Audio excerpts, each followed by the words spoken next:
Just look at how cute these little girls are. Adorable. What I think these young ladies are aspiring to do is this. Korean culture mimics the duality expressed as the yin and yang principle, revealing subtle elements of femininity and elegance exquisitely demonstrated in this beautiful and dynamic fan dance, as well as in the passion and fire of gumu, a traditional sword dance practiced in Korea, performed with special costume, dance, motions, and music.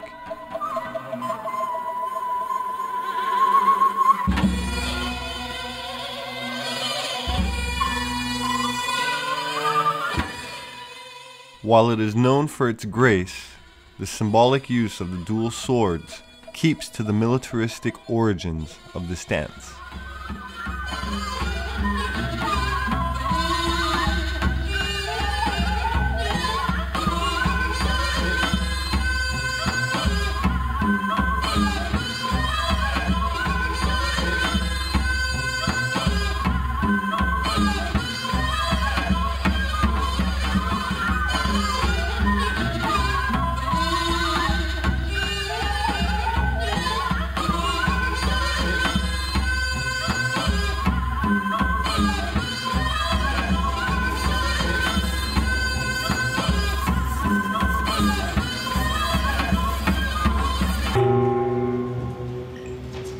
The legend of Gomu states that a young boy, Hwang Chang, lived during the Silla dynasty around 660 AD, and he had an unusual talent for the sword dance. His talent brought him great fame. His name was known far and wide, even in foreign lands. Then one day, a king from another dynasty invited him to his court to perform his great skill. The boy agreed and started to perform his sword dance, but in an act of great defiance, killed the king right there before the royal assembly. Hwang Chang was executed, but the dance is still treasured all over South Korea, surviving as a folk dance and cultural asset, with different regions having different versions, always with lots of symbolism. Extra emphasis is placed on the movement of the costuming, notably the sleeves, in harmony with the movement of the dancer. It's a primarily female dance, and masks that were originally part of the costume are no longer worn, with many aspects of the sword dance having been forgotten during the previous centuries, as well as attempted suppression during the Japanese occupation of the Korean peninsula. And it's an amazing example of cultural endurance in the face of adversity. Seoul, the capital of South Korea, is a huge metropolis where modern skyscrapers, high-tech subways, and pop culture meet Buddhist temples, palaces, and street markets. 50 million people, about half the country's population, lives in the Seoul capital area. Situated on the Han River, Seoul's history stretches back more than 2,000 years, with the earliest documented settlement starting around 4000 BC.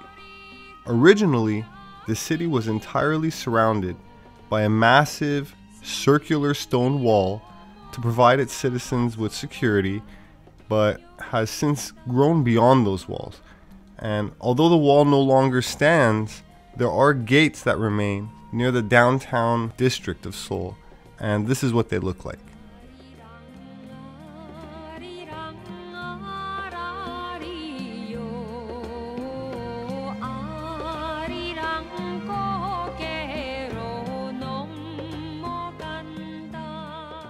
I'm sorry to say that this gate, better known as the Great South Gate, was lost to arson, unfortunately. The 550-year-old structure was made of wood and stone. It was completely destroyed in 2008.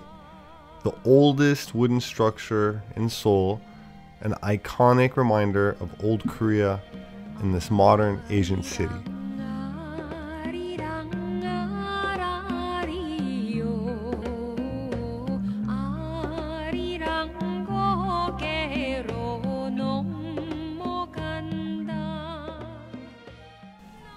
early religions of Korea were based around shamans, who often employed dance performances as part of their rituals, including exorcisms. The Cheoyongmu was a part of a highly elaborate ritual performed at New Year's specifically for the royal court, and was intended to cast away evil, draw in prosperity, which is of course an oversimplification of what's happening, but for now let's just say that it was part of a much wider Korean mythology concerning Cheong, who incidentally is son of the Dragon King of the Eastern Sea. So the dance is bound up in many ancient understandings of Korea's history, traditional dress, attitudes to medicine, the roles of wooden masks,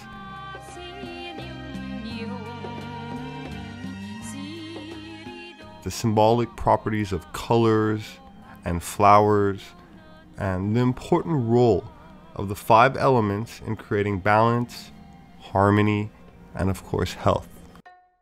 Korean Buddhism is distinguished from other forms of Buddhism, having developed a new integrated and holistic approach, a unique spiritual identity.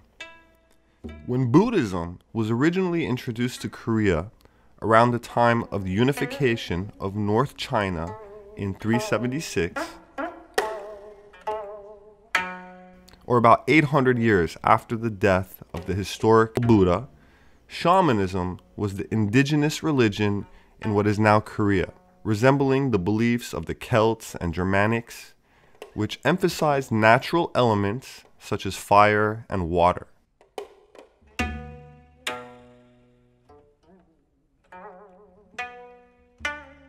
As it was not seen to conflict with the rites of nature worship, Buddhism was allowed to blend in with shamanism. Thus, the mountains that were believed to be the residence of spirits in pre-Buddhist times became the sites of Buddhist temples. These early, original inhabitants of Korea are thought to have had cultural and ethnic or racial affinities with the Ainu, who in historical Japanese texts are the indigenous people of Japan and parts of Russia. Many Ainu today have been completely assimilated into Japanese society, adopting its identity and citizenship, and as a result having no knowledge of their own ancestry. Descendants of the Ainu are relatively easy to spot for anthropologists. They tend to have lighter skin, more body hair, especially facial hair, like long beards, and higher bridged noses than most Japanese. It's ironic that while some Japanese tend to look down on the Ainu as a sort of second-class citizen, skeletons of about 1,100 Japanese, Ainu, and other Asian ethnic groups have concluded that the revered samurai of Japan are actually descendants of the Ainu, not the racial stock from whom most modern Japanese are descended. In fact, Hiroshi Oshima, the former Japanese ambassador to Germany, believed that the noble caste in Japan, the daimyo and the samurai, were descended from the gods of celestial origin, which was similar to the Nazis' own belief that the Nordic race did not evolve but came directly down from the heaven to settle on the Atlantic continent.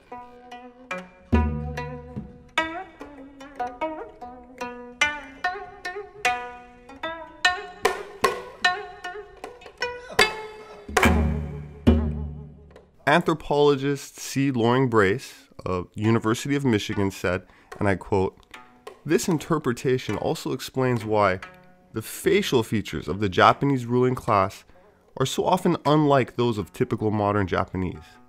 The Ainu-related samurai achieved such power and prestige in medieval Japan that they intermarried with their royalty and nobility, passing on Jomon Ainu blood in the upper classes, while other Japanese were primarily descended from the Yoi." End quote. Of course, this also explains why so many Korean face masks, which I said earlier were associated with divinity, ancient gods, are depicted with long thin noses and facial hair.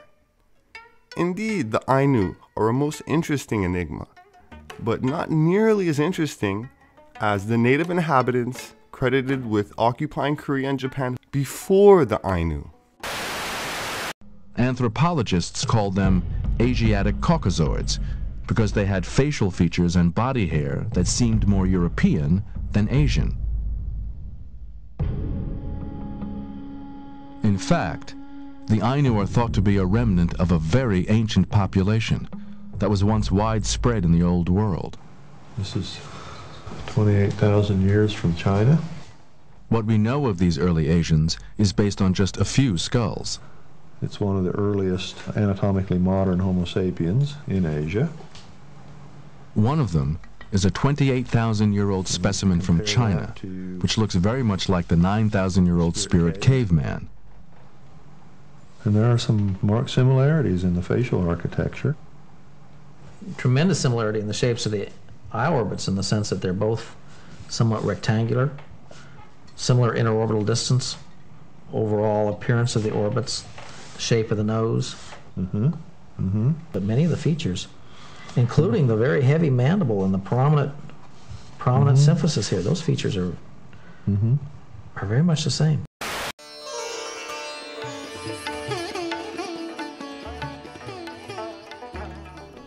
A growing number of scientific discoveries across Asia, such as the massive pyramids and 4,000-year-old blonde mummies of China buried with swastikas, have been providing increasing archaeological, genetic, and legitimate academic support to the ancient Asian myths and legends, such as the son of the Dragon King, which proposes plausible and likely alternatives to the obsolete, politically motivated dogma concerning human origins or hybridization and population dispersal. My name is Robert Sepehr. I'm an author, producer, and anthropologist who works independently and relies on word of mouth. So I'm very appreciative to those who take a moment to share these videos. And I'd like to say thanks to my subscribers who have generously made a donation to Atlantean Gardens. That's the nonprofit organization that enables and supports my efforts. Every little bit helps and goes a long way. Also, thank you for the encouragement in the comment section, as well as sharing your own personal stories and experiences. I do read them, I learn from them, and when possible, try to make videos in response to requests like this one, which came from an enthusiastic subscriber yesterday, eager to hear something on Korea. I was happy to do so. Hopefully you found it interesting. If so, give me a thumbs up. Have a great weekend, and I will see you next time.